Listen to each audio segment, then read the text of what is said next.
Hinain lang ng rookie ang depensa ni Anthony Davis. Sikreto pa yatang sisikmurahan ni Chet Holmgren si LeBron. LeBron James versus Chet. Huling nagtapat ang dalawang to na injury ng isang taon si Holmgren. Simulang-simula, nalasap agad ng rookie ang lakas ni LeBron. Good contest by Chet pero bagsak siya kay LBJ. Nang bully din si Anthony Davis at minasahe ang 7-footer. Perfect start naman for D'Angelo Russell, 9 points and 3 of 3 shooting. Nilagay ng Lakers sa foul trouble si Chet Holmgren at natambakan ang OKC Thunder. Take over late sa opening frame si Anthony Davis with 15 points. Ganon din sa SGA with 16 para sa Thunder. Ibinalik si Chet Holmgren coast-to-coast layup sa harap ni LeBron James, 37-30, Lakers up by 7. Second quarter, nahabol na ng OKC Thunder ang 14 points na lamang ng Lake Show. Kayod kalabaw si LeBron, impressive block at napakataas na naabot pa ni LBJ. 8-man rotation lang ngayon ng Lakers dahil marami ang injury. Jalen Williams kumana sa quarter na to. Malaking tulong ang bench players ng OKC Thunder kaya nakuha nila ang lamang sa Lakers. Umabot pa ng 12 points. Sumasakay na ang bantay kay LeBron, mapigilan lang. Eto, nagkakarambola ang depensa ng Thunders kay LBJ. Yun nga lang problema ang depensa ng Lakers dahil bumibigay, may punto pa ngang hindi na masaya si LeBron sa pressure defense ng Lake Show. Kaya heto, solong umatake na lang si LeBron, 100 dunk. Agad namang may sagot si Chet Holmgren. In fairness kay Chet, nakakasabay siya kay AD. 44 combined points para kay D'Lo, AD at LeBron sa first half. 72-60 halftime, lamang ang OKC Thunder.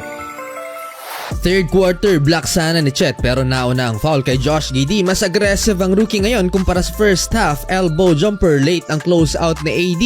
AR naman fake at elbow mid-range din. SGA crossover, breaking ankles. Eto 8-minute mark, hindi lang si Wemby ang kayang mag-fade away dahil ginawa din ni Holmgren kay AD. Grabe yung space na na-create ni Holmgren sa tirang to at nakabingwit pa ng foul sa Lakers big man. Natanggalan pa ng sapatos si Ludwig Dort. Well, kahit anong gawing pagbuhat ng Lakers big 3, hindi talaga sapat sa healthy lineup ng OKC Thunder. Sekretong sinikmurahan pa yata ni Chet sa LeBron. Ewan kung box out to, nasa sideline na. Holmgren again, driving reverse layup, iwan sa AD, kinakain na lang ni Chet ang depensa ni Davis.